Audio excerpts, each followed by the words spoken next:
Morning. This is Tom at Able Ranch. I just want to show a little bit of what we're doing these days. We're putting them pretty narrow, long paddocks. This spring, whole bunch of our grass got a little bit ahead of us, and we got a ton of seed heads. And I don't really want to start up a machine and run some diesel and mow it all down.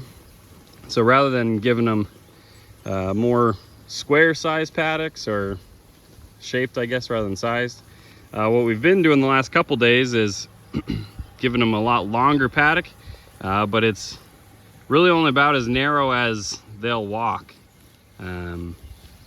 So one that causes them to walk back and forth more rather than spread out and eat, which, as you can kind of see the difference, I think, hopefully on camera you can. This is where they were yesterday, here's where they are today, and there's hardly any seed heads over there. And it wasn't that they ate all of them. If we were to walk over there, this looks really heavy because the water was here and it may or may not have overflowed a little bit, and so it's pretty wet. But a lot of this stuff, it's just trampled on the ground. It's not that they overgrazed it and grazed it all the way down. It's just laying there, and all the seed heads get knocked off and put on the soil and are laying there for the worms and bugs to intermix and do all the things. And so this is a spot where last year we actually had to put a bunch of dirt, and so it's relatively lousy, but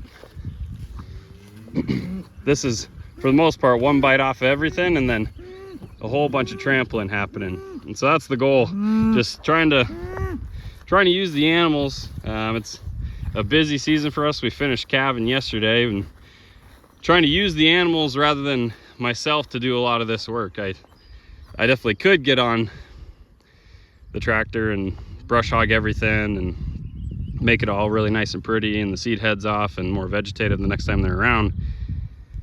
But right now there's not really time for that, as we're, my other work, we've got things we're planning for, in the middle of building some fences that I need to get done soon, and some more on the way. And so to sit out here for a few hours, or even if it's an extra hour every day, mowing where they were and knocking all the seed heads off, one, doesn't sound exciting, and two, it just doesn't make sense right now.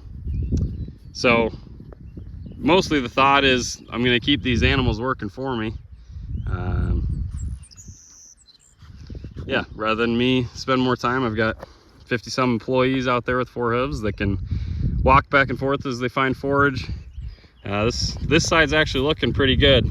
It's pretty sweet to see all the different kinds of grasses, and I'm actually excited when some things are out into seed, especially in some of these areas that there's a little bit of spacing. Letting everything go to seed saves me from having to buy seed. Keeps a little more money in our pocket to buy more of those 4-legged creatures. So yeah, just kind of wanted to show that. If I can remember, I'll try to, next time we come around, to show what this ends up looking like. It'd probably be best to do a test of 2 different size things, but I'm pretty convinced this is the way to go. Leaving a whole bunch, just trampling on the ground, allowing them to put things on the soil so that we're feeding all the bugs and things on the inside, and then also knocking the seed heads down, letting the vegetative stuff get space to grow. And so, and I guess no cows to look at over there. Just was filling the water and felt like it'd be an interesting thing to share. So hope you all have a good one.